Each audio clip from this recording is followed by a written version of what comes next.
Could The Last of Us or Jurassic Park really happen? We ask scientists about sci-fi movies. Science fiction often exaggerates or distorts science for dramatic effect, but many movies and TV shows have a nugget of realism at their core. Science fiction has exploded in popularity over the past few decades, with Marvel movies topping box office earnings lists and long-running franchises like Star Wars and Star Trek undergoing a revival.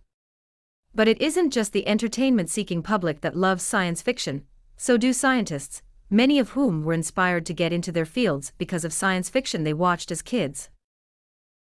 And while the science in the shows and movies scientists love is often exaggerated or outright invented, many contain a nugget of realism at their core, or a message about the role of science in society that resonates with researchers well into adulthood.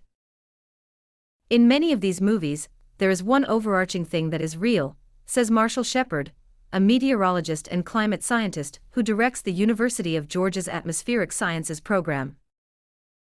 Here, experts weigh in on the real science behind popular movies and television shows. Apocalyptic natural disasters. Shepard points to a movie he enjoyed despite its scientific flaws, The Day After Tomorrow, a 2004 sci-fi disaster film in which the North Atlantic Ocean's circulation system collapses, plunging the world into a new ice age. The impacts: a giant tsunami wave engulfing New York City, tornadoes in Los Angeles, temperatures dropping so fast characters literally run away from the approaching ice, are extremely exaggerated, Marshall says. But the idea that this very real oceanic conveyor belt transporting heat around the North Atlantic could shut down, amplifying extreme weather and pushing Earth's climate past a tipping point, is real. Some scientists fear that human-caused climate change will trigger such a collapse this century. Dinosaurs return to Earth. Similarly, the Jurassic Park franchise has fueled public interest in paleontology ever since the first movie aired in 1993. Like The Day After Tomorrow, Jurassic Park and its sequels have plenty of scientific inaccuracies. But they also get some key things right about dinosaurs, says Gabriel Phillips Santos, the director of education at the Raymond Alf Museum of Paleontology in Los Angeles.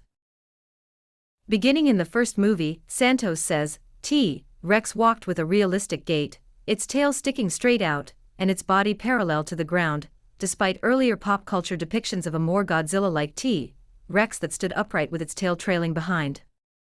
Brachiosaurus, meanwhile, are depicted walking out of the water and onto land in a way that aligns with paleontologists thinking about how their lifestyle evolved, Santos says. We used to think they were so heavy they could only support their weight in the water, but we now know that's not true. They kinda showed that on screen. Even when the films aren't scientifically accurate, the velociraptors are way too large, and the franchise didn't introduce a feathered dinosaur until 2022, despite reams of scientific evidence that many dinosaurs had feathers. Santos says they offer an opportunity to reach audiences he wouldn't otherwise be able to reach. He frequently gives talks at pop culture conventions, like San Diego Comic-Con, about the real and fake science of the Jurassic Park franchise. Anything that involves dinosaurs that makes it into popular media, it's going to inspire people, Santos says.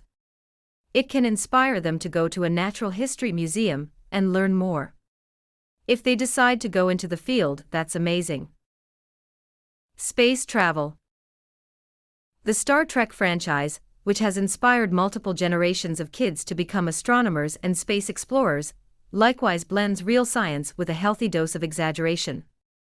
Astrophysicist and Star Trek science advisor Erin McDonald says that she often uses Star Trek, Voyager, which aired from 1995 to 2001, to explain scientific concepts, like how gravity distorts space-time, to convention audiences.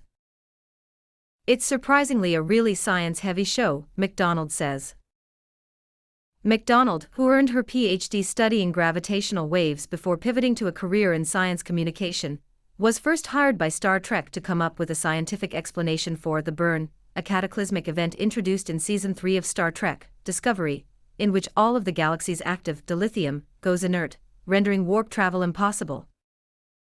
McDonald drew on real scientific fields, like particle physics and the study of dark matter, to explain why dilithium, a fictional material, would suddenly stop behaving the way it always has in Star Trek. McDonald now gives feedback on every Star Trek series that's airing or in production, reading scripts and suggesting language changes, writing equations that will appear on screen, and working with post-production teams to help get any science visuals right. Global pandemics.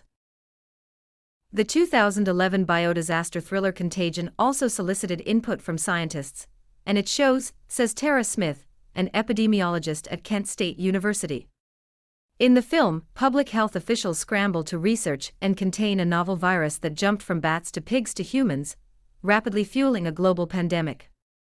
Smith, whose research focuses on zoonotic infections, or infections that move from animals to humans, says that virus in Contagion has a transmission pathway very similar to that of the Nipah virus, which has spread from bats to pigs to people. The pandemic went a little faster than you would expect in real life, 0 to pretty much all around the world in just a few days, Smith says. Vaccine development was also incredibly fast. But it was more reasonable as far as infectious disease movies go. Smith also praised the first season of the TV series The Last of Us, which aired on HBO earlier this year, for linking climate change to emerging infectious disease outbreaks in a way that's pretty scientifically rigorous. The show depicts a post-apocalyptic future, in which a worldwide fungal infection has transformed much of the human population into zombies, triggering the collapse of society. The zombies are where the biology stops, Smith says. But the opening of the show features a scientist talking about how, as the Earth warms and fungi become adapted to higher temperatures, outbreaks of fungal disease could become more widespread, an idea that has scientific merit. I used that in my infectious disease epidemiology class last year to talk about climate change and emerging disease, Smith says. The rise of artificial intelligence. Some scientists, like artificial intelligence researcher Janelle Shane, are still waiting for Hollywood screenwriters to depict their field in a realistic way. While AI plays a central role in many blockbuster films and TV shows, from Terminator and The Matrix to Battlestar Galactica and Apple TV+'s Foundation series, most depict robots that have achieved consciousness and a human-like level of intelligence.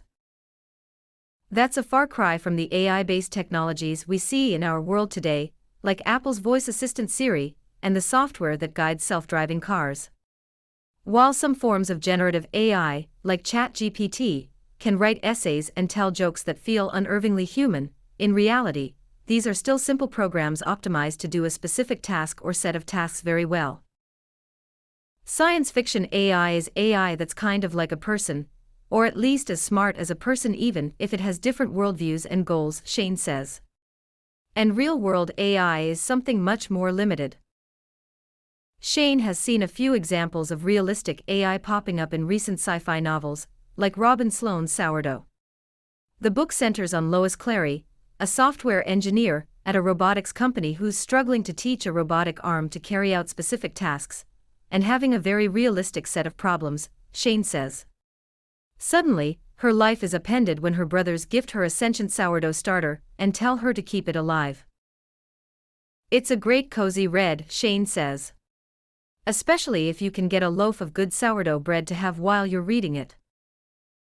Thanks for watching and don't forget to like and subscribe.